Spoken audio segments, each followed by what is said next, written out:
Hi అండి. అందరికీ నమస్కారం. Welcome to my channel. ఈ వీడియోలో ప్రభుత్వ ఉద్యోగులకు మరియు పెన్షనర్లకు హైకోర్టు సంచలన తీర్పు, రిటైర్మెంట్ బెనిఫిట్స్‌పై అండి. సో, పూర్తి వివరాలైతే వీడియోలో తెలుసుకుందాము. వీడియోని ఎక్కడే గాని స్కిప్ చేయకుండా ఎండ్ వరకు చూసేయండప్పుడు ఇన్ఫర్మేషన్ పూర్తిగా అర్థమవుతుంది. అలాగే వీడియో చూస్తున్న ప్రతి ఒక్కరు వీడియోకి లైక్ చేయండి ఫ్రెండ్స్. ఈ వీడియోని తోటి ఉద్యోగ పెన్షన్ మిత్రులతో అయితే షేర్ చేయండి.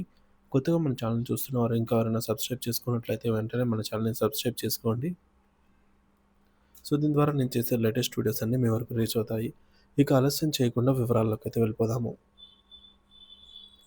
ఫ్రెండ్స్, ఇక విషయానికొచ్చినట్లయితే ఆంధ్రప్రదేశ్ రాష్ట్రంలో ప్రభుత్వ ఉద్యోగులు, ముఖ్యంగా పదవీ విరమణ చేసిన వృద్ధులు తమ జీవితాంతం కష్టార్జితం కోసం న్యాయస్థానాల తలుపు తట్టాల్సిన దయనీయ పరిస్థితి నెలకొంది. తమకు చట్టబద్ధంగా రావాల్సిన పదవీ విరమణ ప్రయోజనాల కోసం ప్రభుత్వ కార్యాలయాల చుట్టూ కాళ్ళరిగేలాగా తిరిగి, విసిగి, వేసారి చివరకు హైకోర్టును అయితే ఆశ్రయిస్తున్న వారి సంఖ్య రోజురోజుకు పెరుగుతూ ఉండడంపై ఆంధ్రప్రదేశ్ హైకోర్టు తీవ్ర ఆగ్రహం, ఆవేదన వ్యక్తం చేసింది. ఇది కేవలం పరిపాలనా వైఫల్యం కాదు, ప్రభుత్వ ప్రాధాన్యతలలో లోపానికి, ఉద్యోగుల పట్ల చూపుతున్న నిర్లక్ష్యానికి నిలువుటద్దం. జస్టిస్ నాగేష్ భీమపాక ధర్మాసనం ఘాటైన వ్యాఖ్యలు. పదవి విరమణ ప్రయోజనాలపై దాఖలవుతున్నటువంటి పిటిషన్ల వెల్లువను గమనించినటువంటి జస్టిస్ నాగేష్ భీమపాక నేతృత్వంలోని ధర్మాసనం ప్రభుత్వ వైఖరిని అత్యంత కఠినమైన పదజాలంతో తప్పుపట్టింది. ఇది దానం కాదు, వారి కష్టార్జితం అంటూ ఉద్యోగులకు చెల్లించాల్సిన గ్రాట్యుటీ, పెన్షన్ ప్రయోజనాలు ప్రభుత్వం ఇస్తున్న దానమో, జాలితో తలిచి ఇచ్చే భిక్షమో కాదు, అది వారి జీవితపు కాలపు జీవితకాల స్వేదాన్ని, రక్తాన్ని ధారపోసి సంపాదించుకున్న కష్టార్జితము. సాకులు చెప్పడం మాని ఆ బకాయిలను తక్షణమే చెల్లించండి అని ప్రభుత్వాన్ని గట్టిగా, సూటిగా, ఘాటుగా అయితే ఆదేశించింది. ఇకపై ఇకపోతే ఉచితాలపై పునరాలోచించండి. ఉచిత విద్యుత్తు, నీరు, రవాణా, రుణమాఫీ వంటి పథకాల పేరుతో ప్రజాధనాన్ని ఏకపక్షంగా మళ్లిస్తున్నారు.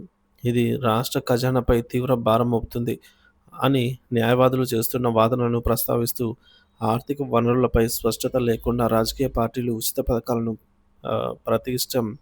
ప్రకటించడం దేశ ఆర్థిక వ్యవస్థకే చేటు చేస్తుంది.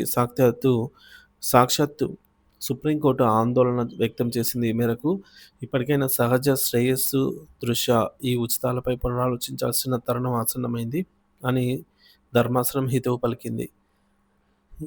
ఇకపోతే జోక్యం చేసుకోలేకపోయినా విమర్శించకుండా ఉండలేం. ఇవి శాసన, విధానపరమైన నిర్ణయాలు కాబట్టి న్యాయస్థానాలు నేరుగా జోక్యం చేసుకోలేకపోయినా వాటి దుష్పరిణామాలను చూస్తూ మౌనంగా ఉండలేమని, విమర్శించకుండా ఉండలేమని స్పష్టం చేసింది. ఒక ఉద్యోగి ఆవేదన వ్యవస్థ వైఫల్యానికి ప్రతిబింబం. సహాయ ఇంజనీర్గా 40 ఏళ్ల పాటు మచ్చ లేకుండా నిస్వార్థ సేవ చేసి పదవీ విరమణ చేసిన సురేందర్ రెడ్డి దాఖలు చేసిన పిటిషన్ ఈ విచారణకు కేంద్ర బిందువైంది. పదవీ విరమణ చేసి 6 నెలలు దాటినా అన్ని బిల్లుల ఆమోదం పొందిన నిధులు విడుదల కాలేదని ఆయన ఆవేదన చెందారు. గ్రాట్యుటీ చట్టం ప్రకారం చెల్లింపులలో జాప్యం జరిగితే ప్రభుత్వం 10% వడ్డీ చెల్లించాల్సిందేనని సుప్రీంకోర్టు తీర్పును ఆయన తరపు న్యాయవాది గుర్తు చేశారు. ప్రభుత్వం ఎప్పటిలాగే నిధుల కొరత అనే పాత పాటే పాడింది. దీనిపై స్పందించిన జస్టిస్ నాగేష్ భీమపాక ఉద్యోగుల హక్కులపై కీలక వ్యాఖ్యలు చేశారు.